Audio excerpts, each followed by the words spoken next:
Olá, continuando o nosso curso, esta nossa pequena formação no enfrentamento de perdas, nós vamos entrar agora em um momento muito importante de tudo que nós estávamos falando. Então, eu convido você a me acompanhar nessa reflexão. Bom, talvez você já tenha ouvido falar dos termos tempo cronos e tempo kairos. O que será que é isso, né? Cronos, kairos, como você percebe, são palavras gregas, né? Assim como eu disse que nós tínhamos hipnos e thanatos, né? No começo desses nossos vídeos, eu mostrei para vocês os dois deuses que eram irmãos, né? Hipnos e thanatos. Hipnos é o deus do sono, e Thanatos é o deus da morte, dando a ideia de que o sono e a morte seriam irmãos. Olha que interessante o conceito. Aqui, agora estamos vendo Cronos e Kairos. O que será que é isso? Cronos e Kairos. Bom, Cronos. Cronos seria o tempo que mata. Seria esse tempo que passa e à medida que vai passando, a vida vai acabando. É esse tempo que está sempre atrás da máquina, a gente sempre correndo atrás da máquina. Cronos era o nome de um deus grego que havia uma profecia sobre ele, que um dia um dos filhos dele o mataria. Por causa disso, sempre que Cronos tinha um filho, assim que o filho nascesse, ele o devorava. Então ele ficava aguardando aquela gravidez e assim que possível, quando nascia, ele o devorava. Então esse tempo de espera que mata. Né? Isso é a ideia de uma vida baseada num tempo cronológico, esse tempo do relógio, esse tempo, olha essa imagem dessa ampulheta, essa sensação de tempo que está passando, passando e eu não consigo usufruir das coisas. Esse tempo destinado a muito trabalho, né? Então a um sofrimento, né? Sempre essa máquina, né? Correndo atrás dessas coisas. E tem um outro modo de ver a vida, né? Um outro modo diferente, que a gente não está muito acostumado a pensar nesse contexto, de um modo geral, muitas pessoas me referem isso, que tem a ver com um outro jeito de viver, né? O tempo kairos. Veja só, excesso de trabalho mata. Se você só trabalhar, trabalhar, trabalhar, trabalhar, excesso de trabalho, exagero, ele mata. Se você se dedicar só à diversão, só ao prazer, esse excesso dele também mata. Se, por exemplo, você me disser assim, Joel, eu adoro sorvete. Então, ok, então eu vou lhe dar 10 litros de sorvete, né? Aqui está esse freezer com esses 10 litros de sorvete, mas para você ganhar, você tem que sentar e tomar todo esse sorvete de uma vez só. Bom, eu ouvi falar de pessoas que, ao consumirem 9 litros de água, morreram. Então, se você tomar todo esse sorvete, talvez você passe muito mal ou morra. Né? Então, mesmo sendo um prazer, uma coisa gostosa, algo que você goste, em excesso, em demasia, faz mal. Né? O tempo cronos é esse tempo em que as coisas são demasiadas. Né? Bom, acontece que tem um outro jeito de viver, o tempo kairos. E o que seria o tempo kairos? O tempo kairos é um tempo sem tempo. É um tempo no qual o relógio não é tão importante assim. No tempo cronológico, a gente está se sentindo incompleto, a gente não está de corpo e alma presente. A gente está correndo atrás da máquina, a gente está mal e mal dando conta das coisas que está fazendo, a gente está entulhado de trabalho, a gente está cheio de provas, a gente tem um monte de coisa para fazer, e a gente não está dando conta das coisas todas. E aí você vê o estresse, você vê a pessoa nem lembrando direito o que tinha de ter feito.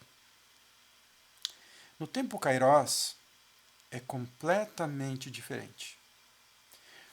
Eu diria que você passa grande parte da sua vida no tempo Cronos e você mal e mal conhece na sua vida o tempo Kairos.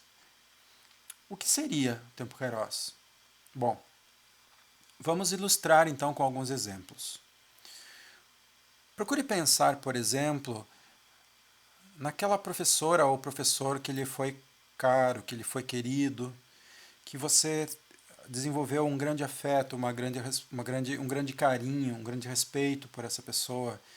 E você lembra de uma vez que essa pessoa lhe deu um conselho, uma orientação, que inclusive foi além da matéria dele, foi um momento muito especial, você lembra com carinho desse momento. Procure lembrar da primeira vez que você passou junto da pessoa amada. Vocês tiveram um momento que, vamos supor que tenha demorado 2 horas e pareceu que foi o dia inteiro. Ou foi o dia inteiro e parece que passou em 5 minutos. Aquele professor querido, você lembra daquele momento do conselho como se fosse hoje. Olha que curioso. Aqui no Rio Grande do Sul, a gente tem o costume do chimarrão, né? Um certo dia, nada demais, mas você estava com um amigo, uma amiga, tomando um chimarrão, num belo pôr do sol, e você lembra daquela imagem. E você lembra como se fosse ontem, como a gente costuma dizer. Observe, nestes exemplos, o que tem em comum é uma sensação de deslocamento de tempo. Veja que curioso.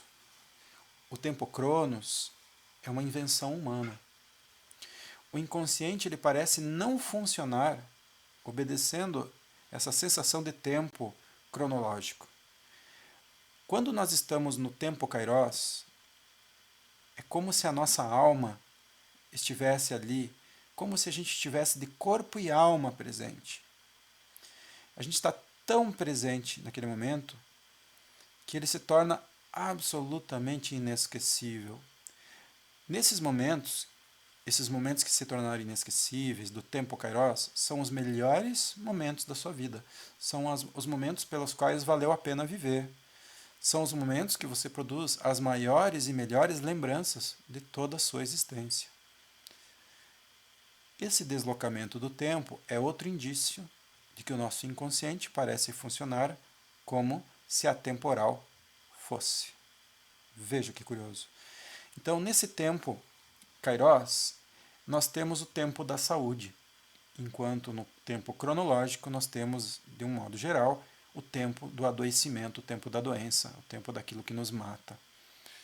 A questão é, quantas vezes em sua vida você teve essas sensações de deslocamento de tempo? Quantas vezes você consegue lembrar desses momentos maravilhosos? Tomara que você não consiga contar nos dedos, tomara que faltem dedos, mas tem muitas pessoas que tiveram muito poucos momentos. E eu vou dizer, foram estes os poucos momentos em que você esteve realmente autoconsciente. Fora destes momentos, foram muito poucos outros momentos. Então isso já nos mostra como é difícil nós estarmos de corpo e alma presentes no aqui e no agora, inteiramente presentes.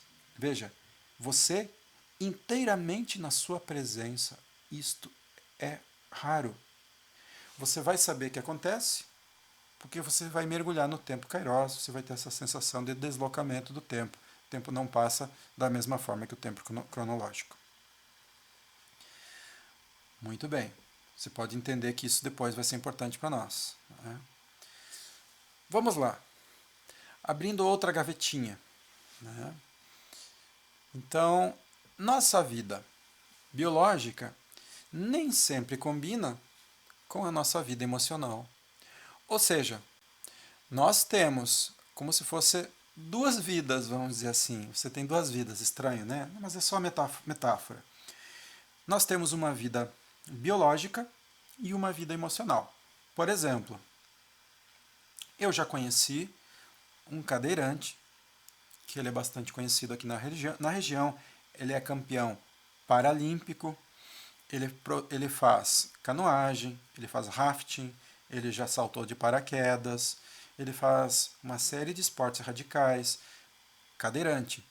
Ele, ele joga em 2 esportes paralímpicos, um jogo específico para os cadeirantes que eu não estou conseguindo lembrar o nome agora, é uma espécie de handball, mas tem outro nome. E ele também ajuda numa partida de vôlei, num jogo de vôlei feito assim para cegos, em que ele é vendado para preencher o time dos cegos, né? Essa pessoa me diz que, e ele fala isso publicamente, por isso que eu estou dizendo, né? Essa pessoa fala publicamente que ele é mais feliz agora cadeirante do que antes, até os 19 anos, quando ele sofreu um acidente. Ele se sente mais completo agora. Veja que curioso. Nós temos pessoas que têm o corpo quebrado e a mente muito saudável. Nós temos pessoas que têm a mente, vamos dizer assim, quebrada e o corpo saudável, financeiramente bem de vida. Você olha, não falta nada e a pessoa tem uma vida emocional péssima, né? Então, nem sempre nosso estado biológico e essa vida emocional estão alinhados. Às vezes a gente tem desalinhos, né? Interessante observar isso, né? Mais uma gavetinha na nossa conta para depois nós pensarmos tudo isso junto. Bom, nós vamos começar a trabalhar a produção de sentido agora, né? Nessa ideia de produção de sentido, pensa comigo essa frase. Leva contigo somente o que vale a pena e não olha para trás. Imagina isso. Leva contigo somente o que vale a pena e não olha para trás. Eu lhe pergunto, quem será que foi mais feliz? Um adulto que viveu 100 anos ou um jovem, uma criança que faleceu aos 10 anos?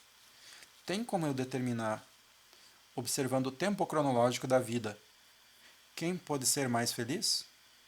Não, né? Quer dizer que a felicidade não está atrelada a quanto tempo você vive, mas sim como você vive, né? Então, veja essa frase do Bob Dylan, né? A felicidade não está na estrada que leva a algum lugar. A felicidade é a própria estrada, né? O que será que isso quer dizer, né? Bom, aqui você está vendo uma cena. Essa cena, ela é uma imagem da montanha que é um dos maiores desejos de consumo dos alpinistas de carreira, dos alpinistas profissionais. Não, não é o Everest. Essa montanha não é a mais alta do mundo, né? Essa montanha é o K2. Ele tem os seus míseros pouco mais de 8 quilômetros de altura. Pouquinha coisa, né? Mesmo assim não é um dos mais altos do mundo. Mas o K2 é um dos mais famosos porque é um dos mais difíceis. É um dos que exigem dos alpinistas uma grande habilidade, né? Então, um alpinista que decida escalar o K2, o ideal é que ele tenha uma história no alpinismo, que ele tenha uma boa prática, que ele tenha aí vários anos de escalada, muita experiência acumulada, e ele vai programar uma expedição. E eu digo para vocês que muitos deles ficam alguns anos preparando essa expedição, por exemplo, 2, 3 anos, né, preparando a expedição para um dia subir ao K2. E isso exige um grande investimento. Muitos deles mobilizam áreas que pertencem a 3 territórios nacionais, então ele vai cruzar várias fronteiras, então existe toda uma situação de embaixadas, diplomacia, né? Ele é bastante complexo, assim, é uma articulação bastante complexa. Algumas dessas expedições ficam por uns 2 meses caminhando das aldeias até a base da montanha. E o trajeto é esse que você está vendo aí. É um trajeto complicado, um trajeto difícil de fazer. Esse trajeto ele utiliza esses bois de uma raça muito primitiva. Se eu não me engano, chamam iaques. Não tenho muita lembrança agora, mas isso não é tão importante para nós.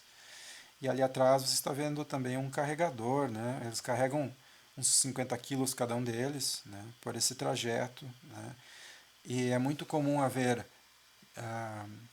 tempestades, e nessas tempestades muitas vezes esses carregadores sobem novamente o preço, né, o preço vai subindo à medida que eles vão se aproximando do K2, quer dizer, é uma situação complicada. É muito possível que a cada tempestade ou cada situação muito complicada, esses carregadores que têm um sindicato se reúnam e digam: nós vamos embora, a não ser que você dobrar o preço. Nessas condições de vida e morte aqui nós não vamos ficar. Então essas expedições costumam custar várias vezes o valor inicial que o alpinista tinha calculado, né? Então vocês vão somando essas dificuldades, né? Agora imaginem que essa montanha que você vê, né, que pode parecer que tenha algumas poucas centenas de metros, você está olhando para 8 quilômetros de subida, né? Bom, essa subida você pode supor que não vai acontecer em um dia, né? Na verdade levam semanas, né? Então aqui você vê uma imagem, depois você vai entender por que eu estou usando esse exemplo, por que eu estou lhe trazendo todas essas coisas. Por enquanto só acompanha comigo, né? Ali embaixo a gente vê um número, né? BC e um número, né? A essa altitude é onde ficam os acampamentos base. Ali a grande maioria das pessoas acampa, né? Então a estrutura de base, os rádios, a grande quantidade de comida, barracas com médico, toda uma estrutura precisa ser feito para dar suporte para quem vai se aventurar a subir, né? Agora, esses últimos 3 quilômetros aí são os mais desafiadores, né? Aí você vê onde diz C1 a 6,4 km de altitude, né?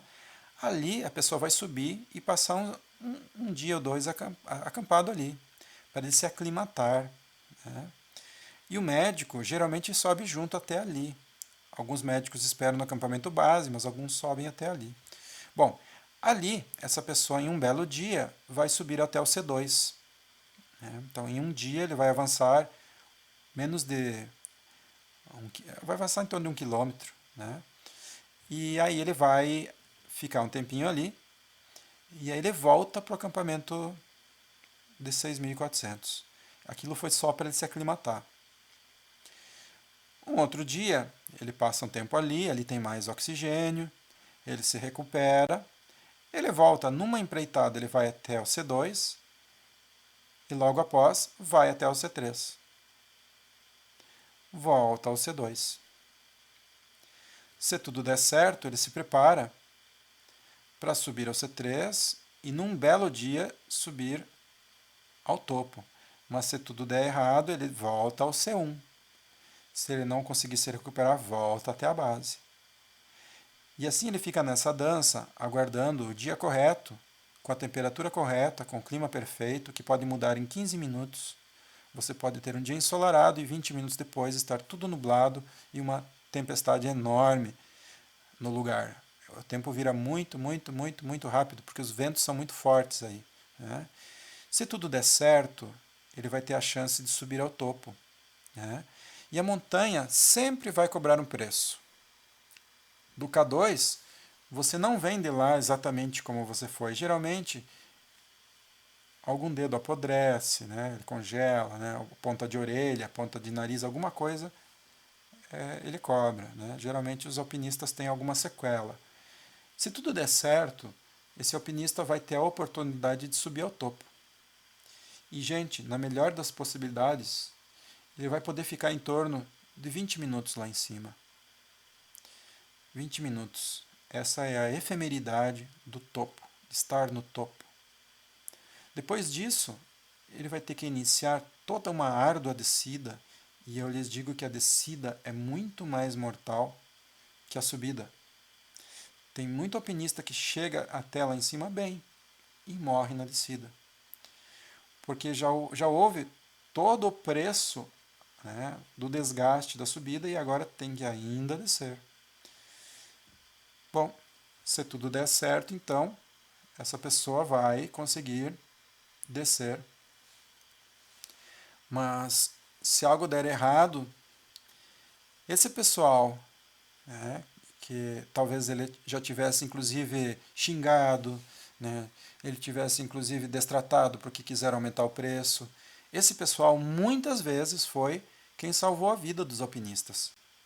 Vejam aqui que estes carregadores, que são nativos daquela região, né, do Himalaia, esses carregadores estão ali no Nepal, estão carregando um sobrevivente de uma tragédia, de um desastre. Foi uma grande avalanche causada por um grande terremoto na região, que soterrou completamente o acampamento. Eu não sei se vocês vão conseguir enxergar, mas aqui, ó, eu estou sinalizando aqui com o meu mouse, aqui, ó, acima onde tem aquela pessoa sozinha, lá em cima da imagem, ó, ali ficava o acampamento que está soterrado. A gente só vê mal e mal o topo das barracas, né? Foi todo soterrado. Esta fotografia não é do K2. Esta é a única foto que é lá do Everest. Né? Mas é a mesma coisa, só para vocês terem ideia, né, de como funcionam essas coisas. E por que mesmo que eu estou abordando esses exemplos? Por que mesmo estou trazendo essas fotos, né, essa situação? É para poder lhe dizer que será que é o topo que importa? Veja, se o K2, se essa subida no K2 for uma grande metáfora da nossa vida, gente, será que o momento fundamental para dar sentido para toda a vida é o momento do topo? É aquele momento que eu estou lá em cima, aqueles meros 20 minutinhos? E lembra que muito alpinista chegou lá e quando ele chegou lá estava tudo nublado. Em 15 minutos nublou tudo, ele não pôde ver nada. Toda excursão de uma vida, toda expedição de uma vida, de repente chega lá em cima e não pode ver nada. Acontece. Quer dizer, será que é o topo? E eu lhe digo, depois que a gente subiu para o topo, para onde a gente vai? Para onde mesmo eu vou depois do topo? Veja que depois do topo o que me resta é descer. E tem gente que acha que o problema é que depois que subiu tem que descer. E fica maldizendo a vida, porque agora está ladeira abaixo. Né? Gente, tudo que sobe desce. Se eu subir ao topo, depois vai vir a descida. A vida é feita de ciclos. A vida é um sobe e desce. Descer não significa necessariamente fracasso. Significa que você está se colocando numa situação na qual você poderá subir numa outra montanha. Você não sobe na próxima montanha se você ficar sentado no topo da atual montanha. Então, é óbvio que depois do topo eu tenho que descer. Mas por que a gente faz tanto escândalo na vida quando a gente enfrenta as descidas? Né? É uma pergunta. Quer dizer, eu lhe digo, né, o que vale mesmo não é o quanto se vive, mas como se vive. Como se vive. Quer dizer, imagina assim, eu tive que fazer amizade com aqueles carregadores, eu convivi com aquelas pessoas que têm aquela outra cultura, eu convivi com aqueles animais exóticos que eu nunca tinha visto na minha vida, né, aqueles bois primitivos. Né,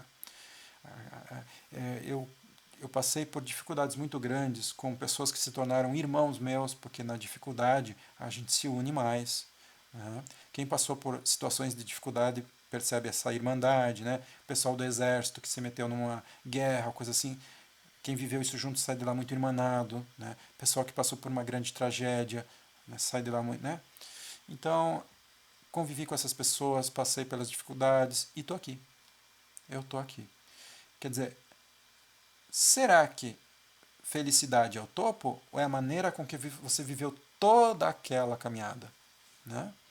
Agora transfira isso para a sua vida. O que será que pode aprender trazendo tudo isso agora para a sua vida? E aí eu chego no momento principal da minha palestra, para a qual tudo que eu falei foi para preparar você para a gente olhar um pouquinho para algumas lições aprendidas com pessoas que estavam morrendo. Ao conversar com pessoas que estavam na sua terminalidade, nos seus momentos finais, eu aprendi as maiores lições da minha vida. Penso que poucas coisas se comparam com as falas dessas pessoas, porque ao longo da vida, por diversas vezes a gente faz essas análises da nossa vida. Né? Quando a gente faz uma psicoterapia, a gente está fazendo uma análise. Bom, muitas vezes a gente é condescendente com a gente mesmo, a gente se dá algumas chances, a gente às vezes mente para a gente mesmo, a gente não encara certas coisas, a gente está numa certa negação de certos temas. Agora, o paciente terminal fazendo as suas últimas análises de vida, essa pessoa não tem mais por que esconder nada de si mesma. Essa pessoa tem pouco tempo, ela quer lidar com isso, ela quer lidar com a verdade. Então, às vezes eu ouço análises de uma profundidade que eu não ouço muito facilmente em outros momentos da vida. Né? E essa profundidade dos terminais me fez pensar, puxa vida, como seria legal se os jovens pudessem saber aos 20 anos essas decisões de vida de quando se está morrendo? Já imaginou se um jovem pudesse modificar toda a sua vida? Se uma pessoa, se um jovem adulto, se uma pessoa na meia idade pudesse transformar todo o resto da sua vida, porque tem metade do tempo ainda, em função dessas análises muito realistas que os terminais fazem. E aí eu resolvi começar a condensar o que eles me falaram. E eu cheguei, né, primeiro a 5, depois a 6 falas mais comuns que os pacientes me falam. Exatamente na época que eu estava produzindo isso, descobri pela internet, caiu às minhas mãos, logo depois das primeiras palestras que eu dei, que uma enfermeira americana estava fazendo essa mesma compilação, até algumas pessoas me falaram que também viram logo depois, e disseram, mas era um pouco diferente, não era a mesma coisa que ela apresentava. E eu fui ver e de fato não era a mesma coisa. E eu penso que essa diferença ela é cultural. O brasileiro é diferente do povo americano. O brasileiro tem outras peculiaridades. É por essa mesma razão que os testes psicológicos precisam ser validados em cada nação, por causa das peculiaridades daquele povo. De repente, o que um gaúcho considere fundamental, talvez um capixaba tenha uma outra visão e ele considere uma outra coisa fundamental. Né? E assim vai. Então, essas diferenças culturais, creio que estão presentes nessas lições. Então, eu saliento que elas foram captadas inteiramente por pessoas do Rio Grande do Sul, de cidades diferentes, mas aproximadamente da região central do estado. Né? E o que eu vi foi isso. Eu vou ampliar para vocês verem melhor. Vamos lá então.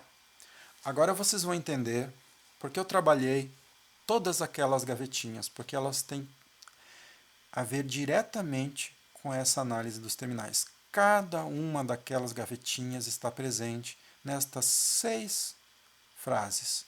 Eu transformei em perguntas estas análises, porque a ideia é você se perguntar como você está levando sua vida.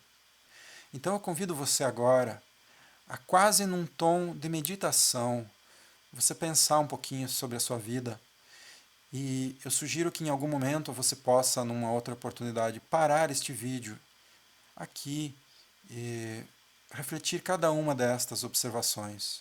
Outra ideia que eu te dou, tira uma foto desta imagem e carrega no seu celular. E de vez em quando você se pergunta estas questões. Que tal? Vamos lá? Primeira questão. Estou sendo autêntico? Estou buscando a autoconsciência? Veja a importância disso. O Jung chama de integralidade a pessoa que consegue ser tão inteira que ela é autêntica, ela é autoconsciente, né? Ela ouve a sua intuição. Então, esse conceito de integralidade envolve autenticidade, autoconsciência, intuição, né? Ouvir o seu feminino, ouvir a sua ânima, né? Seguir os conselhos amorosos da sua ânima. Então, eu estou sendo autoconsciente, eu estou sendo autêntico. Eu ouvi pessoas desesperadas na hora da morte, dizendo: por que eu disse aquilo há 10 anos atrás para o amor da minha vida? Por que aquela pessoa, quando ela disse: então tá, então vamos se separar? E eu falei: tá, então tá.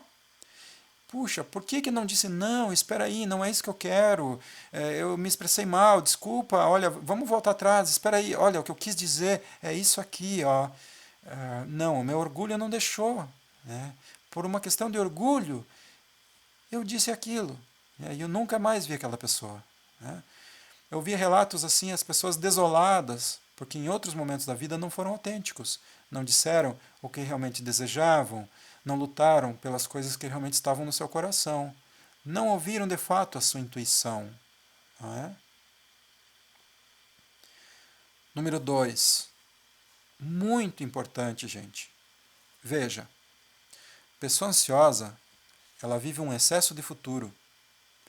Pessoa deprimida, ela vive num excesso de passado. Pessoa deprimida está mergulhada no passado que ela não resolveu. Pessoa ansiosa está completamente perdida num futuro terrível que nem aconteceu. E o ansioso erra a maior parte das vezes. Fica proclamando todos os dias desastres que não acontecem. Né? Essa é ansiedade. Pois é. Qual é o contrário do ansioso e do deprimido? Qual é a lição para a gente poder viver o agora, poder viver bem, né? Mergulhar no presente. Ocupar-se do estado presente.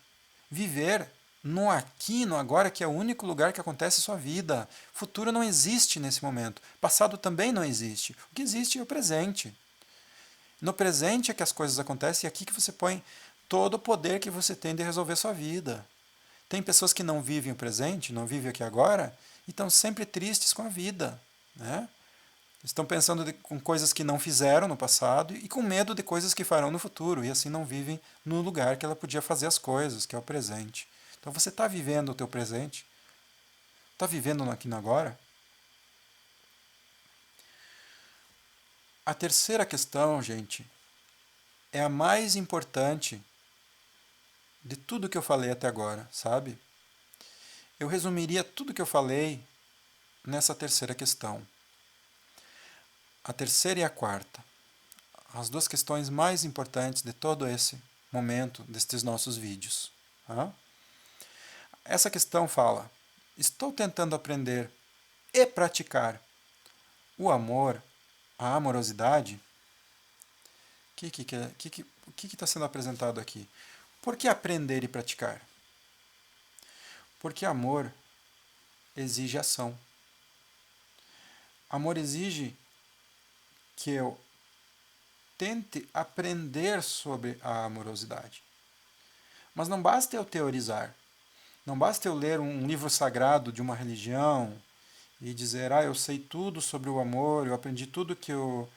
Se você for religioso, tudo que Deus disse sobre o amor, se você for cristão, tudo que Cristo disse sobre o amor, tudo que Buda falou, tudo que... Você pode ter estudado todas as fontes que falam sobre amor. Se você não pratica, não adianta nada. Então, amor exige ação. E não há um momento em que eu possa dizer que um ser humano está pleno de amor. Né? Não há. Nós somos luz e sombra. Nós sempre podemos falhar com quem nós amamos. Né? Nem sempre por maldade, né? Mas podemos falhar. Então, o amor é um aprendizado. Essa vida é uma jornada que Jung chama de jornada da alma. E na jornada da alma, você tem dois tipos de acontecimentos. Os acontecimentos desamorosos, que te roubam do bem-estar, que te roubam de si mesmo e te levam para o desamor, te levam para a doença. E nós temos os acontecimentos que estão dentro da amorosidade, que te colocam na sua própria presença, que te colocam na saúde, que te colocam no teu melhor estado. Então, situações desamorosas, inclina-se para a patologia. Situações amorosas, inclina-se para a saúde, para o seu melhor. Bom, não tem como viver no amor. A gente oscila entre amor e desamor. Por mais que a gente se esforce para ter uma vida amorosa, a gente oscila. Então nós vamos viver entre experiências de amor e desamor.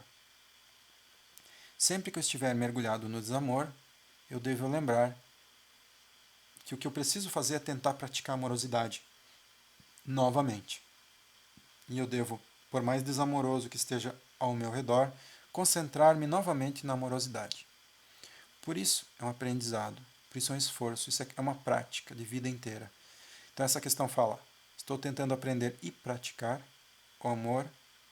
Imagine que você resolva fazer um curso de balé. E eu agora, então, diga, olha, vou lhe ensinar o primeiro passo de balé. Você precisa pular, abrir as pernas horizontalmente. Se eu não me engano, o nome disso é spaccato. Spaccato. Esse é o spaccato. Bom, entendeu? Pular e abrir as pernas horizontalmente. Entendeu? Bom, se você entendeu, então você já é bailarina, certo? Claro que não. O que está faltando? Praticar. Não basta você entender, não basta você aprender, você precisa praticar. É por isso que pessoas me dizem no consultório, Joel, eu já entendi esse negócio do amor, mas por que esse problema se repete há 8 anos na minha vida? Eu vou dizer, porque você não praticou o suficiente ainda. Simples assim. Então, vamos ao próximo. Estou me esforçando para compartilhar o que eu tenho, dores, alegrias, compartilhar a vida? E eu disse para você que o 3 e o 4 são as questões mais importantes de tudo isso que eu estou lhe falando. Vamos ver esse 4. Com os terminais, eu considero que aprendi a lição mais importante da minha vida. Essa lição, ela fala sobre como nós aprendemos sobre o amor. E a forma com que nós aprendemos sobre o amor, a impressão que eu tive é que se mostrou totalmente diferente do que eu imaginava até então. Sabe como a gente aprende sobre o amor? Sabe com quem a gente aprende sobre o amor? A gente aprende sobre o amor com aquelas pessoas com as quais a gente compartilha a dor. Não é com aquelas pessoas com as quais a gente compartilha os bons momentos. Pode até ser, mas o verdadeiro aprendizado é com aquelas pessoas com as quais a gente compartilha a dor. Isso é muito profundo. Talvez você nem concorde comigo agora. Talvez você precise de 10 anos para passar por uma experiência que você vai captar isso. Mas eu podia lhe dar um exemplo muito simples. Né? Aqui em Santa Maria, uma das maiores avenidas que tem é a Presidente Vargas. É nessa avenida que ocorrem comemorações de títulos de futebol. E aqui no Rio Grande do Sul, o Grêmio e o Inter são times proeminentes. Vamos fazer de conta que nós todos somos gremistas e o Grêmio acaba de ganhar o Mundial. Né? E aí, aquela avenida é uma festa só. Bom, existem milhares de pessoas. Santa Maria é uma cidade com perto de 300 mil habitantes. Existem dezenas de milhares de pessoas lá comemorando. E aí nós fomos lá. Nós estamos inebriados com toda aquela situação e passa uma caminhonete com algumas pessoas em cima e eles nos fazem um gesto para que subamos na caminhonete. Nós não conhecemos o proprietário, nós não conhecemos aquelas pessoas, nós subimos.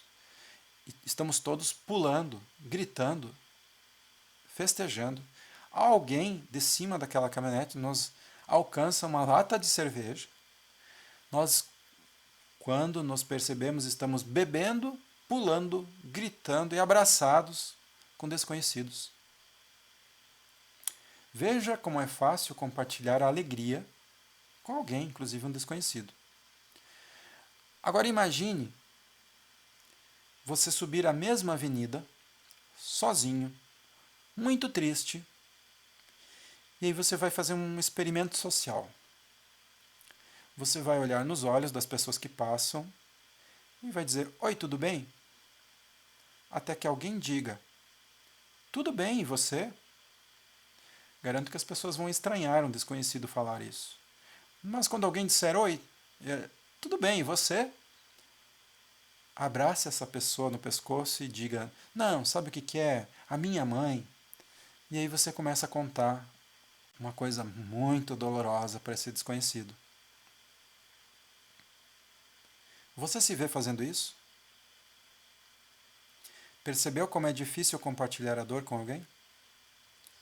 Percebeu como é fácil compartilhar a alegria?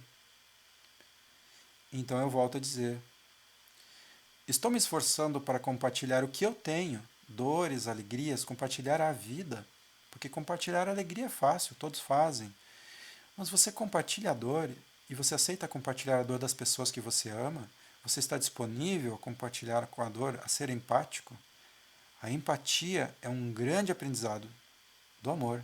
E a empatia é a prática do amor. Da mesma forma que a compaixão que os budistas pregam, né, como um dos mais nobres e altos ideais do homem. Né? Então aqui você já percebe, né, que tem um pouco a ver o que eu estou falando com a amorosidade quando eu falo em amor, empatia e compaixão, aprendizado. Né? Bom, 5. Estou empenhado em manter vários projetos de vida? Você se lembra que eu disse que a depressão é como se fosse uma morte em vida? Pois é. Imagine um senhor de 90 anos, cheio de vida, e um jovem de 18, morto-vivo. Uma das maiores diferenças destas duas pessoas é possível que seja que aquele senhor de 90 anos, cheio de vitalidade, ele está cheio de projetos de vida. Ele tem 10 projetos em execução e ele ainda quer conhecer Paris daqui a 3 anos. E aquele jovem não tem nenhum projeto. Quanto mais projetos de vida, a pessoa que tem vários projetos de vida, ela tem mais chance de se sentir bem-sucedido. Por exemplo, imagine que você tenha um projeto de vida e ele não está indo bem. A chance de você se sentir mal-sucedido é grande. Agora imagine que você tenha 10 projetos de vida e 3 estão indo mal. 3, não é 1, estão indo mal. Mas 5 projetos estão indo bem e 2 estão indo mais ou menos. A chance de você se sentir bem-sucedido é muito maior do que daquela pessoa que só tem um projeto e está indo mal sucedida. Entendeu? Por isso, ter vários projetos de vida te ajuda. Ter projetos sendo executados agora, tem projetos de curto prazo, projetos de médio prazo, projetos de longo prazo. E não importa se você tem 94 anos, mantenha seus projetos de vida. Como se imortal você fosse. Não dê bola para a finitude. O inconsciente trabalha como se a temporal fosse. Mantenha seus projetos de vida. Leve-os até o fim.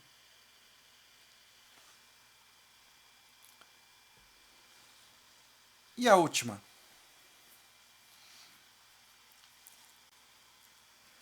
Eu dou um curso de 40 horas sobre a abordagem junguiana. Eu dedico 4 horas a um conteúdo só para explicar essa sexta frase.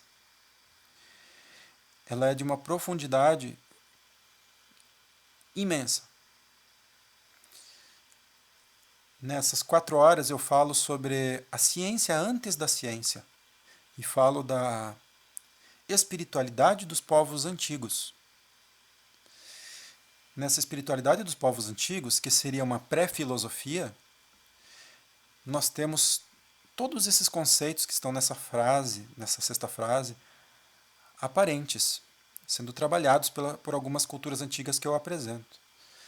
Então, pena que aqui não posso dedicar tanto tempo, né, a explicar com tanto detalhe, mas então em 2 minutinhos, né, eu disse a vocês que não há que ser forte, há que ser flexível. As pessoas inflexíveis sofrem muito quando passam por uma situação de terminalidade. As pessoas que tiveram um comportamento totalmente arquetípico sofrem muito nessa fase. Por exemplo, imagina que você dedicou 30 anos de sua vida a ser a esposa e o seu parceiro morre. Junto com ele morre o arquétipo, a persona que você desempenhou a vida inteira. A esposa morreu junto com ele. Agora eu pergunto, o que sobrou além da esposa? Se você se cultivou ao longo da vida, tem você para continuar. Se você não se cultivou, vai ser muito difícil você retomar a vida. É muito comum companheiros de longas décadas de convivência morrerem logo depois do parceiro, se não se cultivaram, se não existiu uma individualidade, se não fizeram coisas que gostavam, se não mantiveram seus amigos, se não mantiveram toda uma estrutura. Quer dizer, é muito importante, se eu fui monotemático na minha vida, dedicado a alguém ou alguma coisa e essa coisa termina, eu fui 30 anos diretor de uma escola e eu agora me aposento, não sou mais diretor. O que eu vou fazer da minha vida? Eu arruíno muito de mim quando eu me dedico a uma coisa só. Então, é importante essa diversidade da vida. É importante a gente se dedicar a várias coisas. E essas pessoas monotemáticas são pessoas geralmente inflexíveis. Por isso, quanto mais flexibilidade na sua vida, lembre, não há que ser forte, há que ser flexível. Mais chance você tem de superar extremos, de superar radicalismos, de superar os conceitos dualistas na nossa vida. Lutos coletivos sofrem muito por conceitos dualistas. Diversos lutos coletivos são instaurados por conceitos dualistas. Por exemplo, o Brasil hoje sofre um luto, um problema seríssimo na questão política, porque houve um exacerbamento de pontos radicais, duais, dois extremos. É um exemplo que eu estou dando. Um coletivo que está sofrendo por esses radicalismos. Né? Quanto mais radical e inflexível for, menos eu entendi a lição da dualidade. Você sabe que a gente leva uma boa parte da vida para aprender sobre a dualidade, o dualismo, o que ele nos ensina.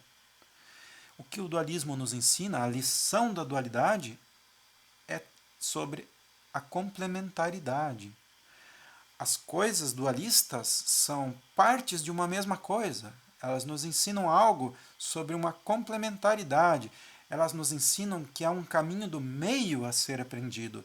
O radical está no extremo com parte da razão e o outro radical está no outro extremo com parte da razão. Para nós chegarmos no meio termo, que é onde estaria a verdade, entre aspas, eu precisaria unir a parte da razão dos dois. Os dois abrirem mão da sua inflexibilidade e encontrarem o caminho do meio. Quando vê aquele símbolo do yin-yang oriental, é um círculo branco e preto, parece que tem um S no meio, metade dele é branco, metade é preto. No branco tem uma bola preta e no preto tem uma bola branca. Jung fala, não há bem que não possa produzir o mal e não há mal que não possa produzir o bem. Isso explica aquela pequena porção de cor contrária, né, no yin yang. Você olha para ele e diz, eu tenho um símbolo que é feito com duas cores, o preto e o branco. Gente, não é essa a ideia do yin yang. Se eu imaginar sendo luz, aquele branco sendo luz e o preto sendo sombra, na luz branca está contida todas as cores que existem. E no preto vai ter todos os níveis possíveis de cinza. Então, apenas na representação de luz do preto e do branco, eu tenho todas as cores possíveis do universo. esse é um exemplo para a gente entender que a gente precisa sair da dualidade, a gente tem que ver para além das aparências, ver para além das coisas que a gente está vendo. Né? Não ficar atento somente ao engodo do que os olhos mostram. Né? Então, a dualidade ela tem uma grande lição da complementaridade. Os incas, eles faziam as suas portas, elas não eram retangulares. As suas portas elas tinham esse formato inclinado, né? Porque essa porta das casas, das construções deles, era um símbolo. Um símbolo exatamente da lição da dualidade. Eles diziam como se, por exemplo, naquela casa morasse um casal, por exemplo. Um exemplo de dualidade é o positivo e negativo. Um exemplo de dualidade pode ser o masculino e feminino. Então, como exemplo masculino e feminino, aquela porta inca representava o masculino e feminino, por exemplo, a dualidade. Eles faziam ela não reta para lembrar que a gente não devia bater de frente um com o outro. A gente devia inclinar-se para o outro, sabendo que um dia os dois se tocariam e seriam um só. E aí se entenderia a lição da dualidade e do dualismo, que é a complementaridade. O outro sempre tem um outro sagrado ponto de vista além do meu. Essa lição é lição de vida inteira. Essa lição é uma lição que existe muita prática. Aprender e praticar. Aprender e praticar. Aprender e praticar.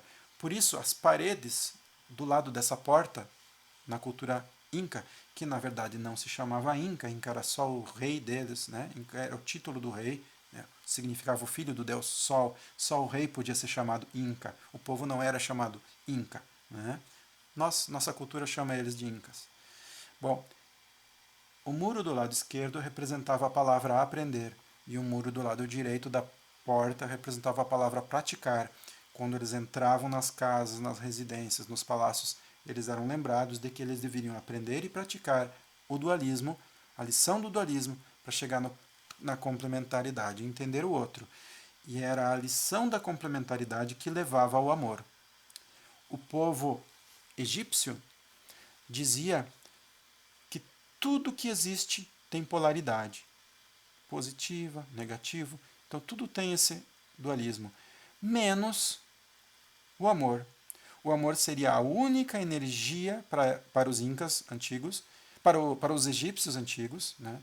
A única energia que não teria polaridade, porque o amor seria uma energia neutra, e por ser neutra, ele traria todas as outras energias para o centro, equilibrando tudo. Então o amor levaria ao caminho do meio, a essa jornada da alma, que os egípcios conheciam e que Jung usa esse termo, jornada da alma.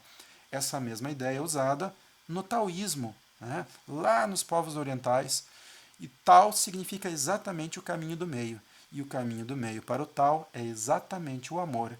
E você atinge o amor saindo do dualismo. Então, esse é um conceito muito antigo. Está presente em toda a história da humanidade. É um conceito que está no inconsciente coletivo da nossa espécie. Né? E ele está dentro de mitos, está dentro da construção mitológica, está dentro da construção simbólica da nossa mente, que é muito antiga. Nós somos submetidos, o nosso inconsciente ele nos submete a construções simbólicas muito antigas. Muito antigas. A gente é um ser, o nosso inconsciente ele não se modernizou. Nós somos irrompidos por símbolos muito antigos. E esses símbolos ficam nos apresentando exatamente isso que eu estou explicando a vocês. Com muita frequência, a importância do amor vencendo a dualidade. E o que a gente faz? Vai lá brigar, vai lá defender nosso ponto de vista, vai lá xingar todo mundo, vai lá dizendo que o meu é o melhor, o outro está errado. Se eu estou desse lado e acho que estou certo, o outro lado só pode estar errado. Se eu digo que gosto de sal, é como se eu dissesse que não gosto de açúcar. Isso não é verdade. Nem sempre é verdade. Então, o dualismo nos leva a interpretar as coisas de um jeito fragmentado. Né? Então, esse número 6, ele mostra uma compreensão muito superior da vida. Né? Tem pessoas que, na hora que estão perdendo a vida, compreendem que brigaram a vida inteira pelas batalhas erradas, né? E deixaram de fazer a experiência do amor por birra, por infantilidade, vou falar infantilismo só para ser pejorativo, assim, um infantilismo, assim, né? Uma criancice, né? E perceberam que se eles tivessem acolhido o outro, talvez não houvessem tantas separações, não houvessem ao longo da vida tantas perdas, né?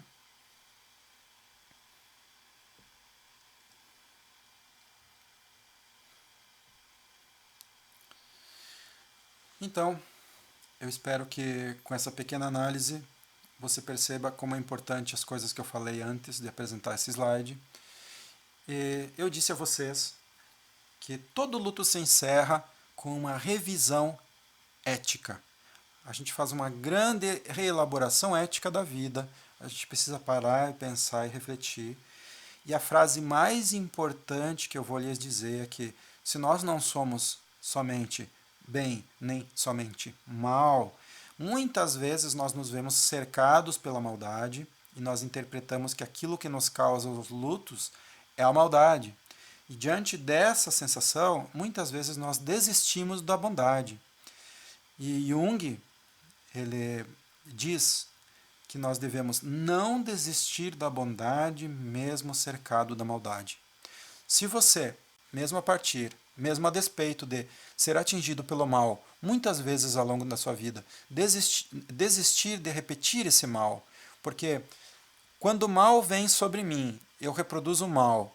Quando o bem vem sobre mim e eu reproduzo o bem, eu não estou sendo autêntico, eu só estou sendo reativo.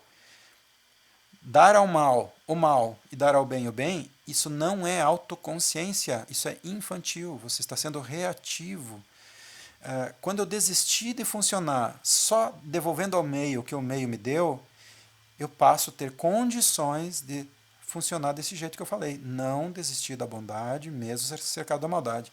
Aqui eu decido como eu quero ser e estar no mundo, de que forma eu quero vivenciar a minha vida, e aí eu passo a ser mais autêntico, né? Então, eu sugeri que você fotografasse aquela lição do slide anterior. Eu vou sugerir que você fotografe 2 slides dessa apresentação. O segundo é esse, para você lembrar sempre de não desistir da bondade, mesmo que você esteja cercado da maldade. Procure eticamente uma outra solução para o mal que não seja reproduzir o mal. Você não precisa da força e do poder para resolver os seus conflitos. Você pode resolver os seus conflitos sem brigar. Você pode resolver os seus conflitos através do enfrentamento pela via amorosa. A via amorosa nem sempre é fofinha. Às vezes ela exige ações duras, até mesmo ações duras. Essa via amorosa, ela lhe dá condições de entender outras formas de resolver os seus conflitos, ouvindo a sua alma, ouvindo o seu feminino. A gente não precisa sempre do guerreiro para resolver os nossos conflitos, né? Então, essa outra solução é uma forma de você lidar com aquilo que lhe atinge, né? Procure pensar nisso, que você talvez encontre algumas saídas. Bom, eu já disse a você que o inconsciente parece agir não reconhecendo a própria finitude. Esse inconsciente, ele, na verdade, se mostra como se fosse atemporal. E, inclusive, nós temos milhares e milhares e milhares, nós já temos centenas de milhares de relatos coletados pela ciência de casos de pessoas que, por uma razão ou outra, o cérebro parou, a pessoa teve uma morte anunciada, a pessoa estava morta, ela estava com o coração parado, com o cérebro parado, todas as suas atividades paradas. Essa pessoa ela é ressuscitada pela equipe médica, ela é trazida de volta alguns minutos depois, às vezes bastante minutos depois. Essas pessoas muitas vezes relatam uma estranha, uma curiosa experiência, chamada de experiência de quase morte, hoje pela ciência. Ou a gente usa abreviatura, que é EQM, experiência de quase morte. Essas pessoas alegam que a consciência se manteve enquanto ela estava morta. Ou seja, houve relatos de manutenção da consciência independente da atividade cerebral. Tem um grupo muito grande já de estudiosos se dedicando a isso, que começa a afirmar que parece que a consciência não está no cérebro. Consciência não é cerebral, nessa escola, nesse grupo de estudiosos. Esse funcionamento mental não parece atrelado ao cérebro, nem funcional, nem disfuncional.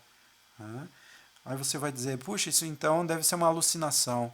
Então, não tem sintomas típicos da alucinação. Nós podemos ter 18 sintomas de uma alucinação, essas experiências não têm nenhum dos 18 sintomas. Enfim, tem muita coisa para falar sobre isso, né? Eu podia ficar algumas horas contando dessas experiências para vocês. Então, eu lhes apresento a teórica que eu sigo. Na minha pós-graduação em Morte e Luto, eu conheci o material da teoria da Elizabeth Kubler-Ross, que começa a escrever o primeiro livro sobre o assunto do mundo, que era sobre a morte e o morrer. Essa é ela no fim da vida dela, já bem idosa, né? Bem velhinha já, né? Essa senhora simpática, né, foi uma médica competentíssima, né, que recolheu 20 mil relatos na sua vida, 20 mil relatos de experiências de quase morte, 20 mil EQMs. Só ela recolheu 20 mil casos que as pessoas afirmavam haver continuidade da sua consciência enquanto seu corpo estava num estado de morte. E essas pessoas contam a ela uma história. Né? Outros pesquisadores amigos dela recolheram 25 mil casos. E ela estudou esses, ao todo, 45 mil casos. Né? E depois outros pesquisadores foram estudando casos aqui, casos ali.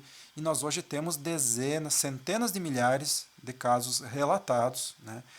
E a Elizabeth foi a primeira que percebeu que há nesses relatos algumas similaridades, há certos pontos de consistência nesses relatos que apresentam, primeiro, algumas imagens, alguns relatos que são fatos acontecidos enquanto a pessoa estava morta. A pessoa consegue relatar que aconteceu tal coisa na sala, que tal pessoa fez, disse ou pensou tal situação.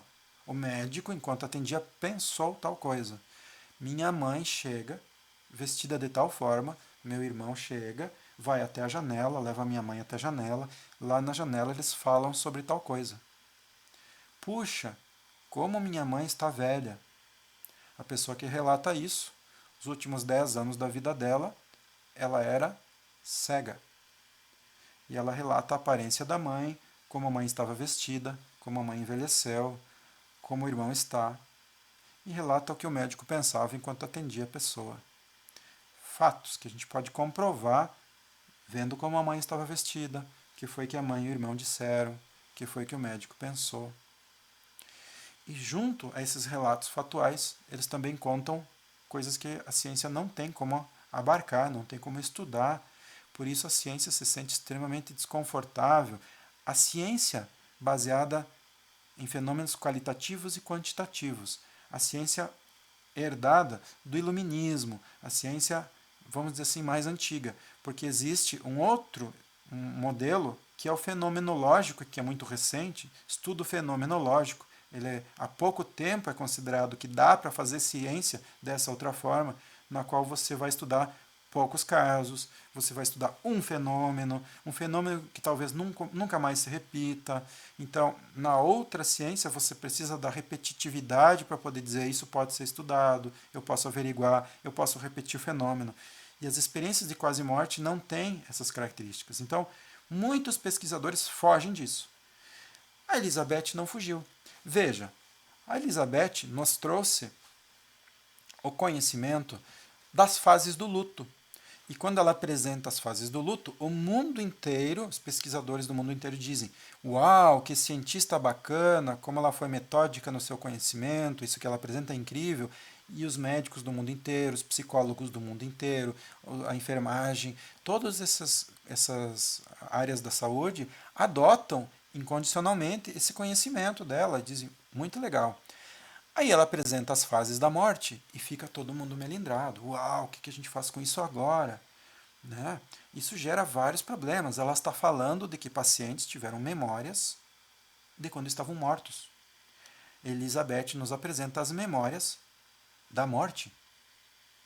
Ela escreve um livro chamado A Roda da Vida, Lembranças da Vida e da Morte. E esse A Roda da Vida é um livro autobiográfico, não é um livro de teoria. E ali ela conta como surgiu esse estudo, como surgiu tudo isso que ela apresenta para nós. Bom, vou lhes apresentar um pouco das ideias dela.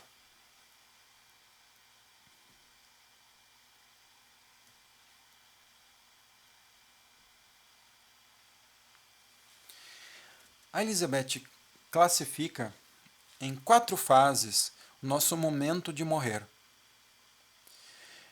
Ela diz que nessas 20 mil experiências de quase morte, o relato mais predominante é de que as pessoas contam que sentiam uma espécie de flutuação para fora de seu próprio corpo. As pessoas relatavam presenciar tudo o que estava acontecendo no lugar onde estavam. Né? E elas dizem que elas tinham consciência dessas coisas que estavam acontecendo, ouviam pessoas falando entre si, sabiam quantos estavam ali, o que estavam tentando cuidar, os esforços que eram feitos. Essas pessoas são capazes de descrever procedimentos médicos que elas não conhecem. Por exemplo, o médico, para confirmar a minha morte, fez tal e tal e tal procedimento. As pessoas descrevem o procedimento que elas nunca viram antes em vida, digamos assim. Né?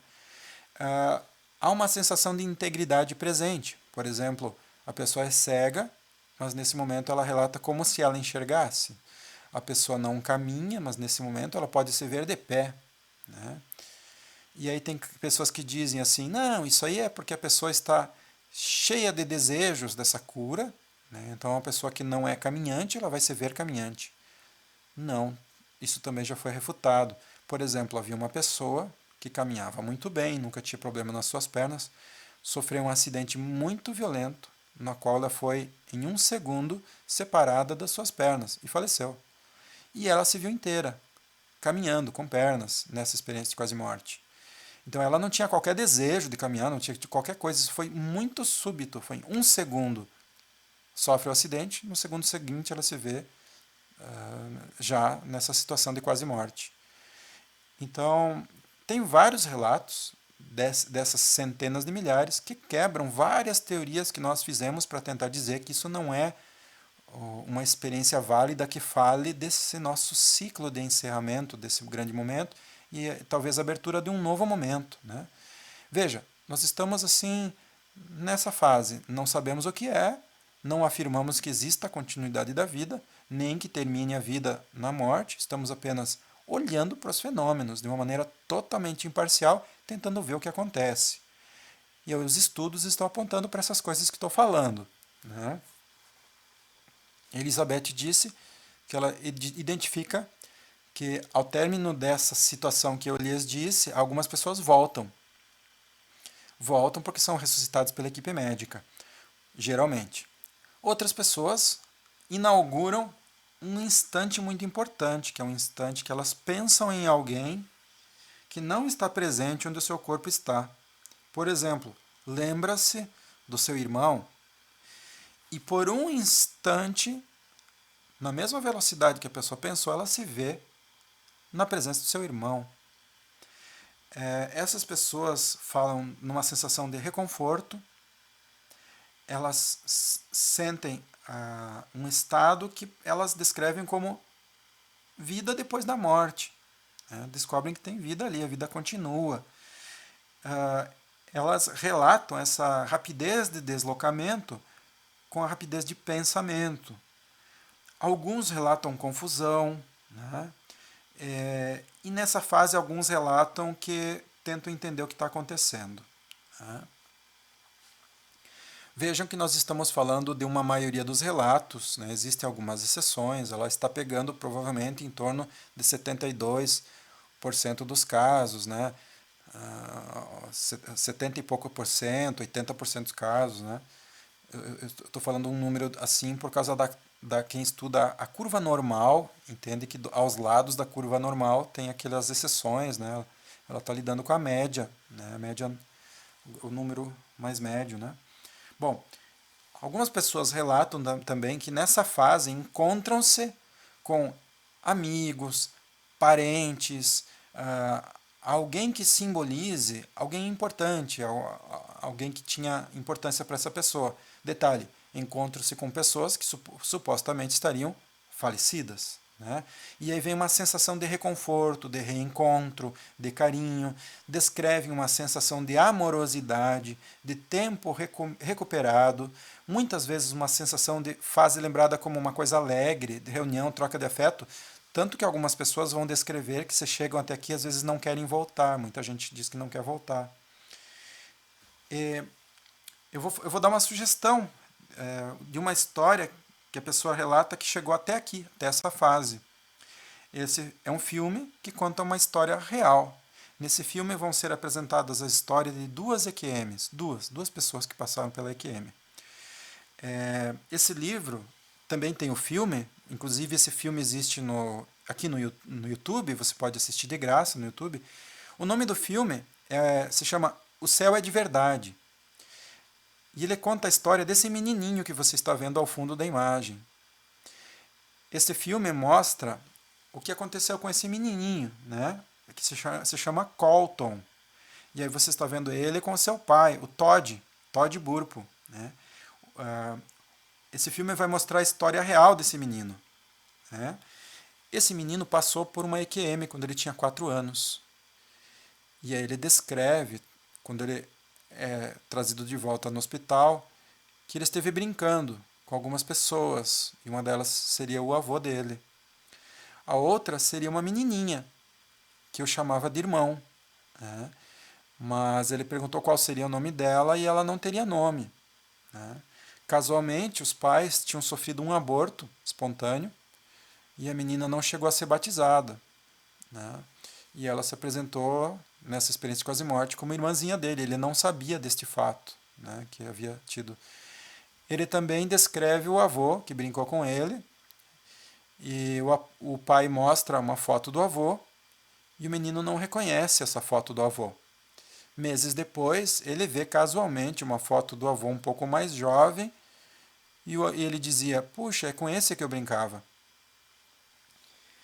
E aí, gente, vem a história mais interessante. Né? Para mim, como um estudioso imparcial, é até difícil falar disso, mas eu não me omito, eu apresento a história, apresento o que está sendo estudado, apresento a situação, porque nós ainda estamos estudando essas coisas, né? E acho importante compartilhar. Né? Você forme sua própria opinião. Né? Esse menino veio contando uma história incrível. Esse pai, ele era pastor de uma igreja. E esse menino contou que na EQM dele, ele brincou com um cara que ele chamou de Jesus. E o pai entrou em parafuso. Vocês vão ver isso no filme. O pai fica tão perturbado, ele teoricamente tinha uma crença cristã, né? O pai fica tão perturbado que o pai pede licença da igreja lá que ele trabalhava. E aí esse pai começa a estudar essas experiências de quase morte. E um dia esse pai estava estudando no Google. Né? Estava lá no Google, olhando assim, imagens, procurando estudar sobre as experiências de quase morte. E lá no Google ele descobre a história de que uma menina na mesma idade do seu filho também havia passado pela mesma experiência. Ela também tinha 4 anos quando ela passou por uma experiência de quase morte. E vocês vão ver, eu não apresentei para vocês ainda a fase 3, nós estamos na fase 2 das EQMs. Vocês vão ver na fase 3 que quem fica mais tempo, fica até essa fase 3, volta de lá com dons e habilidades especiais. Volta dessa experiência diferente do que foi. Algumas pessoas voltam falando línguas que não falavam, outras pessoas voltam cheias de dons que não tinham antes. Bom, essa menina, ela se chama, são histórias reais que eu estou contando, se chama Akiane Kramarik, com K. Akiane com K, Kramarik, CK no fim. São 3 Ks no nome dela. Akiane Kramarik. Essa menina volta pintando fotograficamente. E dessa experiência de quase morte, ela começa a pintar as coisas que ela viu durante a experiência de quase morte dela. E aí, uma das primeiras coisas que ela relata para os pais era que ela brincou com um homem chamado Jesus. E ela faz o retrato do homem com quem ela brincou. Aos 6 anos de idade, ela pintou este retrato que você está vendo. Um retrato absolutamente fotográfico desse homem com quem ela brincou. E agora nós voltamos para a história do pastor. O pastor, quando ele estava no Google pesquisando a história dessa menina, ele estava sentado na área, fora da casa dele, se não me engano. E aí, quando ele estava pesquisando esta história da menina, estava no computador aberto dele esta foto que você viu, que tinha a menina e o quadro que ela pintou. E nisso, o seu filho passa assim pelo lado do pai. O menino passa ao lado do pai e para e faz. E o pai diz: "O que foi?" Ele aponta a imagem que a menina pintou e diz: "Foi com este que eu brinquei."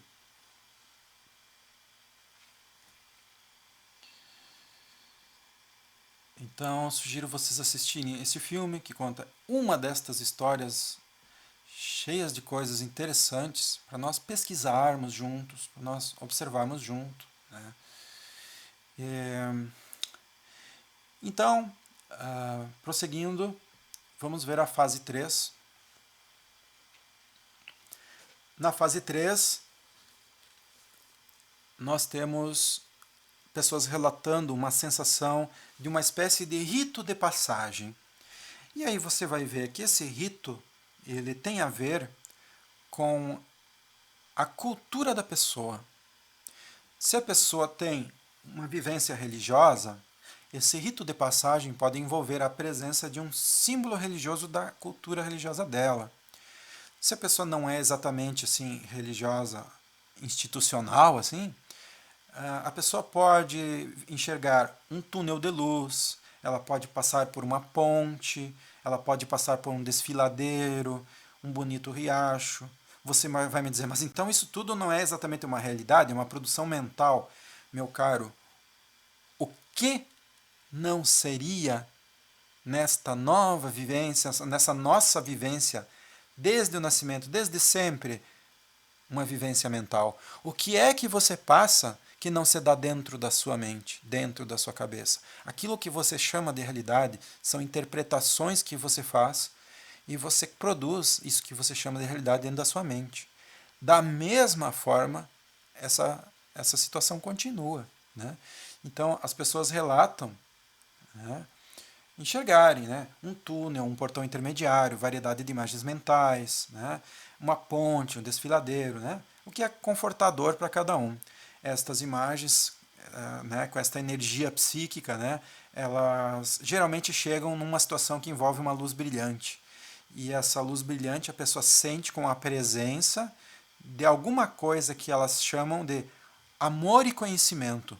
Um amor indescritível e um conhecimento indescritível. Algumas pessoas vão chamar isso de Deus, enfim, conforme a sua cultura, mas amor e conhecimento em forma de energia e sendo visível em forma de alguma luz brilhante. Esse é um relato muito frequente nas EQMs. Eu te sugiro, no YouTube, procurar por um canal chamado Afinal, o que somos nós. Nesse canal, Afinal, o que somos nós, você vai ver um grupo de pesquisadores brasileiros, né, psiquiatra, físico, né, psicóloga, assim vai, um grupo multiprofissional, que vão entrevistar dezenas e dezenas e dezenas de brasileiros e vão pedir a autorização desses brasileiros para filmá-los. Então você vai ver no YouTube a pessoa que passou pela EQM sendo filmada, assim como eu estou sendo filmado assim, em primeiro plano, assim, contando ela mesma o que ela viveu, o que ela sentiu. E aí você mesmo, sem passar pelo meu crivo, sem ter que ouvir o que eu estou lhe dizendo, você mesmo pode ouvir esses relatos, assim como eu ouço no consultório, sentado à frente da pessoa, ou no leito do hospital, ao lado da pessoa, ela me contando o que ela viveu, e uma pessoa, e outra pessoa, e outra pessoa, contando mais ou menos a mesma experiência.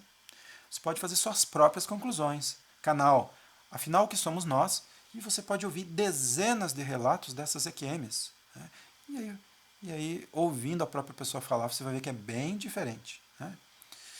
Então, as pessoas descrevem essa força irresistível que sentem de aliar-se, de fundir-se com aquela sensação de energia de amor e conhecimento. Um amor intenso do qual eles se sentem fazendo parte de um todo. As pessoas continuam se sentindo individualizadas e ao mesmo tempo parte de um todo. Essa palavra todo e tudo é muito ouvido nas experiências de quase morte. Outra palavra muito ouvida em experiências de quase morte é quando falam assim, esses encontros que acontecem, as pessoas dizem que quando se encontram com familiares e eles se referem a alguém que morreu, eles falam a palavra separação. A pessoa está como se estivesse temporariamente separada, dando a entender que haveria uma união depois de novo. Bom, nessa fase 3, as pessoas sentem entusiasmo, paz, tranquilidade, expectativa de afinal estarem indo para casa. E parece que a verdadeira casa é lá e não aqui. Aqui dá uma sensação de vida ilusória e lá dá a sensação da verdadeira vida. É o que eles relatam. Relatam também que a luz é a fonte primordial da energia do universo. Eles têm essa compreensão. Alguns dizem que é Deus, outros que é Cristo, que é Buda. Quer dizer, aí entra uma questão de interpretação da pessoa, né? Mas eu estou relatando como chega até nós, né? Todos concordam sentir-se envolvidos por esse amor incondicional. Nesse momento, pessoas que chegam até aqui não têm vontade de voltar, né? E as que voltam sentem uma espécie de saudade dessa experiência. As que voltam lá da fase 1 não é tão impactante. As que voltam da fase 2 não é tão impactante. Quem chega até aqui é geralmente muito impactante, a pessoa volta mudada e assim, um grande número dessas pessoas relatam novo discernimento, novas ideias a respeito do que é a vida, novos dons, nova compreensão do amor, entendem que o significado da vida está relacionado ao amor. A Kiane Kramarik, hoje é uma mulher, continua pintando seus quadros, são quadros que valem a partir de uns $100.000, né? Ela é muito famosa e ela continua pintando as visões que ela teve durante aquela experiência de quase morte. Né? Esses são alguns dos quadros que ela pinta. Aqui à direita você está vendo a Akiane em 2012, né? Como ela estava em 2012. Né? Esses são quadros que ela fez dessa experiência. E por último, nós temos a fase 4. As experiências de quase morte encerram nessa fase 4. Não, o que encerra é que até aqui nós tivemos pessoas que relatam que, ou seja, elas puderam retornar dessa experiência. Né? Elas voltaram e aí contam que chegaram até aqui. Nós não temos relatos de pessoas que viveram coisas muito mais distantes, muito mais longe do que até esse instante. Né? Na fase 4, as pessoas relatam terem estado presentes diante de algo inenarrável, algo inexplicável. Algumas vão falar fonte superior, outras Deus. E essa sensação de conhecimento faz com que a sensação de tempo seja absolutamente diferente. Passado, presente e futuro não existentes mais. Como se tudo fosse um eterno agora. a sensação de tempo muito diferente. Tem pessoas que chegam na fase 4 e vivem verdadeiras existências no tempo que estiveram na fase 4. Tem pessoas que relatam que visitaram outros mundos. Tem pessoas que tiveram uma experiência, uma vivência como se fosse muito demorada, como tivesse passado tipo séculos, né? E às vezes se passaram 20 minutos, passaram pouco tempo no nosso tempo, né? Então é desproporcional, é uma experiência kairos, não é uma experiência cronológica, né? E elas relatam essa sensação de uma plenitude muito maior do que tem aqui, de uma paz, de uma serenidade indescritíveis, né? A gente ouve pessoas que chegam nessa fase tendo dificuldade em explicar o que sentiam, o que viam, relatam cores que não tem como explicar, cheiros, uma série de experiências que elas não conseguem definir em palavras assim tão facilmente, né? Bom, a Elizabeth Kubler-Ross, diante de todas essas 20.000 experiências de pacientes relatando essas coisas, ela era uma pessoa que durante toda a sua vida ela era ateia. E ela não era uma pessoa religiosa. Ela não tinha assim, uma confissão religiosa, ela não tinha uma tendência religiosa. E após ouvir tantos relatos, ela acabou desenvolvendo toda uma visão voltada para a espiritualidade. Aquilo começou a impactar muito ela. E ela foi se tornando uma pessoa espiritualizada. Ela nunca praticou nenhuma religião, né, ao longo da vida dela, mas uma coisa que mudou é que ela passou a acreditar que aquela fonte de energia, de amor e conhecimento, assim, muitas vezes sendo chamado como se fosse algo superior ao homem, como um Deus, alguma coisa assim, ela passou a acreditar nessa existência de um ser superior. E aí, no final da vida dela, ela faz um livro autobiográfico, que eu já apresentei o nome para vocês, A Roda da Vida.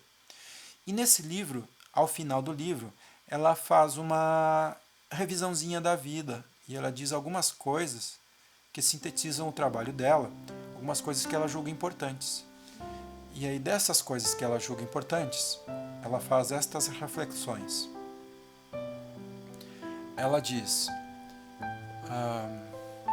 tendo em vista o amor incondicional, que serviços estou prestando? Ela observou que as pessoas dizem que é como se eu fosse indagado. Como eu ajudei? Como é que eu ajudei enquanto eu estava tendo essa oportunidade de experiência sobre o aprendizado do amor? E aí ela encerra o livro dizendo o seguinte: a capacidade de fazer escolhas é a liberdade que Deus nos deu para crescer e amar. Então, lembrando que por quase toda a vida, a Kubler-Ross afirmava ser ateia e não teve religião até a morte. Mesmo assim, ela diz isso. A capacidade de fazer escolhas é a liberdade que Deus nos deu para crescer e amar. A vida é uma responsabilidade. Fazer escolhas naquilo que se considera o certo vai fazer a pessoa sair do torno triturada ou com um polimento brilhante.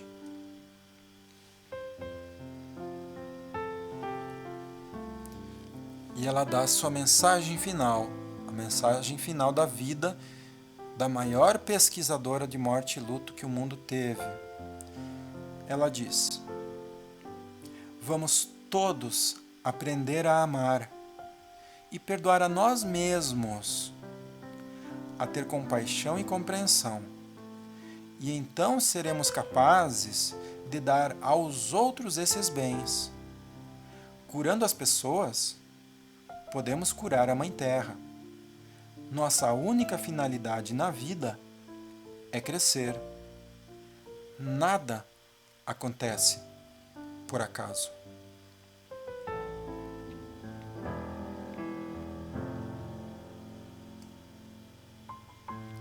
O próprio Jung teve uma experiência de quase morte. Logo após ele sofrer um infarto, o Jung, em fase de restabelecimento, responde em uma carta a um paciente com câncer, Como a senhora sabe, o anjo da morte derrubou-me também e quase conseguiu riscar o meu nome de sua lista de vivos. Desde então, fiquei quase inválido e venho recuperando-me devagar, muito devagar, de todas as setas que me furaram de todos os lados. Felizmente, minha cabeça não foi atingida e pude esquecer de mim mesmo em meu trabalho científico. Considerando-se em geral, minha doença foi uma experiência muito válida. Ela me deu a oportunidade inestimável de olhar por trás do véu. A única dificuldade é livrar-se do corpo, ficar nu e vazio do mundo e da vontade do eu. Quando se pode desistir da louca vontade de viver e quando se cai, aparentemente, num nevoeiro sem fundo, então começa a vida verdadeiramente real, com tudo que foi intencionado e nunca alcançado. É algo inefavelmente grandioso. Vista de fora, e enquanto estivermos do lado de fora, a morte é a coisa mais terrível. Mas uma vez dentro, experimenta-se um sentimento tão forte de totalidade, paz e realização que não se deseja voltar. Realmente, durante o primeiro mês após a primeira visão, sofri de negras depressões porque sentia que estava me recuperando. Era como se estivesse morrendo. Eu não queria viver e retornar para esta vida fragmentária, restrita, estreita e quase mecânica, onde se estava sujeito às leis da gravidade e coesão, preso num sistema tridimensional e turbilhonado com outros corpos na torrente impetuosa do tempo.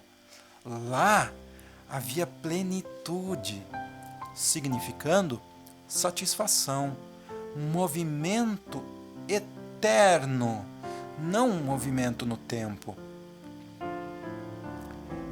Felizmente, Jung incorporou esta vivência, essa experiência mística de plenitude. Teve uma compreensão ampliada da vida e da morte, e ao retornar e integrar esta experiência, pôde elaborar uma compreensão da vida como um breve episódio entre dois grandes mistérios, que de fato se resumem em apenas um. Ou seja, o mistério de nascer e o mistério de morrer, que são o mistério da vida. E aí ele fala: acredito que alguma parte do eu ou da alma não está sujeita às leis do espaço e do tempo. E depois dessa experiência, Jung nos traz livros belíssimos, livros que falam dessa influência que ele teve desse outro conhecimento. Aion é um deles. Outro, Septem Sermones ad Mortuos, que é uma história como se fossem 7 espíritos que vinham nos dar 7 lições. Ele relata essas lições neste livro. E ele fala também: o futuro se prepara muito tempo antes no inconsciente, porque ele é atemporal. Né? É muito interessante algumas reflexões que ele faz. Então, meus caros, existem pessoas que, diante da finitude da morte, acreditam na possibilidade de haver vida após a morte, e outras pessoas não acreditam que haja possibilidade. E isso determina muito enfaticamente a maneira como nós vivemos. A nossa crença no que acontece pós-morte influencia o modo como nós vivemos. Diante de tudo isso, eu lhes digo: olha, que mistério que nos apresentam essas experiências de quase morte, não é verdade? As EQMs, né? Que mistério. Nós não podemos explicar tudo. Tem muita coisa que eu não sei. Né? Eu apenas observo o fenômeno, não como um crente, né? Mas como alguém que observa o fenômeno de fora. Né? E a morte nos traz algumas experiências interessantes. Por exemplo, ela nos traz uma lição de que o passado não importa. Ela também mostra, diante da morte, que meu futuro, que eu havia sonhado, planejado, cheio de coisas a ser feitas, ele não existe. Enquanto ele não acontece, ele não existe. Tudo o que temos é o agora. A primeira lição da morte. Então, pacientes terminais, pacientes que estão na cama, Nós trabalhamos com a ideia de que eles vivam o agora, né? Só com realidade a gente adoece, só com prazer a gente morre também, né? Então é preciso ter uma vida multifacetada, né? Preparar-se para momentos de dificuldade não vai diminuir a dor, mas pode nos conduzir mais rapidamente para a aceitação. Viver o momento, não escondê-lo de si mesmo, nem esconder dos outros, falar sobre, né? Senão essas coisas que não são faladas, o inominado, ele vira tabu, vira fantasia, e aí a gente faz um bicho de 7 cabeças, quando falar, às vezes, resolvia a situação de uma maneira bem mais simples, né? Bom, a morte me ensina a recolocar a vida no presente e aproveitar tudo que o presente me dá, aproveitar o que se tem. É aqui que eu devo viver, é isso que eu devo aproveitar. Tirar as máscaras, rumar na direção da autenticidade, da autonomia, realizar os seus desejos e não os dos outros, né? Ela me mostra que passar por algo difícil pode recuperar algo.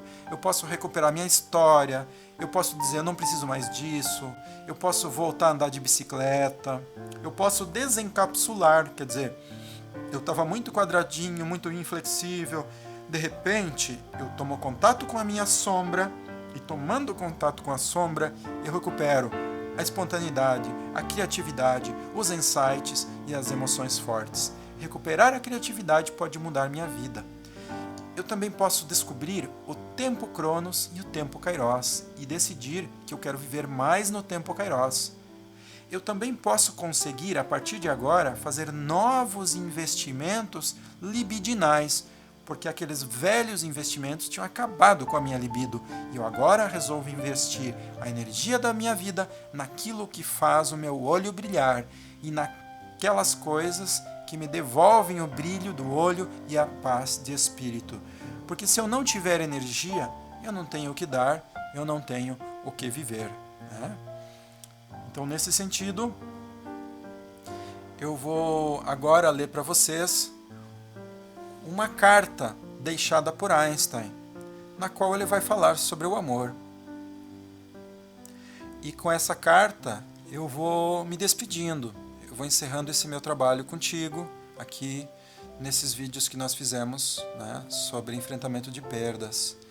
Então, no final dos anos 80, Lizer, a filha do famoso gênio Einstein, doou 1.400 cartas escritas pelo pai, com o fim de não divulgar o seu conteúdo até 2 décadas depois da sua morte. Aqui está uma destas 1.400 cartas. Lizer, quando propus a teoria da relatividade, muito poucos me entenderam. E o que vou agora revelar a você, para que transmita à humanidade, também chocará o mundo com sua incompreensão e preconceitos. Peço ainda que guarde e que aguarde todo o tempo necessário, anos, décadas, até que a sociedade tenha avançado o suficiente para aceitar o que explicarei em seguida para você. Há uma força extremamente poderosa para a qual a ciência até agora não encontrou uma explicação formal. É uma força que inclui e governa todas as outras, existindo por trás de qualquer fenômeno que opere no universo e que ainda não foi identificada por nós. Esta força universal é o amor. Quando os cientistas estavam procurando uma teoria unificada do universo, esqueceram a mais invisível e poderosa de todas as forças. O amor é luz, dado que ilumina aquele que dá e o que recebe. O amor é gravidade, porque faz com que as pessoas se sintam atraídas umas pelas outras. O amor é potência, pois multiplica o melhor que temos, permitindo assim que a humanidade não se extinga em seu egoísmo cego. O amor revela e desvela. Por amor, vivemos e morremos. O amor é Deus e Deus é amor. Esta força tudo explica e dá sentido à vida. Esta é a variável que temos ignorado por muito tempo, talvez porque o amor provoca medo. Segundo, sendo o único poder no universo que o homem ainda não aprendeu a dirigir a seu favor. Para dar visibilidade ao amor, eu fiz uma substituição simples na minha equação mais famosa. Se em vez de E igual mc ao quadrado, aceitarmos que a energia para curar o mundo pode ser obtida através do amor multiplicado pela velocidade da luz ao quadrado, energia de cura igual amor vezes velocidade da luz ao quadrado, chegaremos à conclusão de que o amor é a força mais poderosa que existe porque não tem limites. Após o fracasso da humanidade no uso e controle de todas as outras forças do universo, ou melhor, de controle das outras forças do universo, que se voltaram contra nós, é urgente que nos alimentemos de outro tipo de energia. Se queremos que a nossa espécie sobreviva, se quisermos continuar a encontrar sentido na vida, se queremos salvar o mundo e todos os seres sensíveis que nele habitam, o amor é a única e a resposta última. Talvez ainda não estejamos preparados para fabricar uma bomba de amor, uma criação suficientemente poderosa para destruir todo o ódio, egoísmo e ganância que assolam o planeta. No entanto, cada indivíduo carrega dentro de si um pequeno, mas poderoso gerador de amor, cuja energia aguarda para ser libertada. Quando aprendemos a dar e receber esta energia universal, Liesel querida, provavelmente provaremos que o amor tudo vence, tudo transcende e tudo pode, porque o amor é a quintessência da vida. Lamento profundamente não ter sido capaz de expressar mais cedo o que vai dentro do meu coração, que toda a minha vida tem batido silenciosamente por você. Talvez seja tarde demais para pedir desculpa, mas como o tempo é relativo, preciso dizer que te amo e que graças a você obtive a última resposta. Seu pai, Albert Einstein.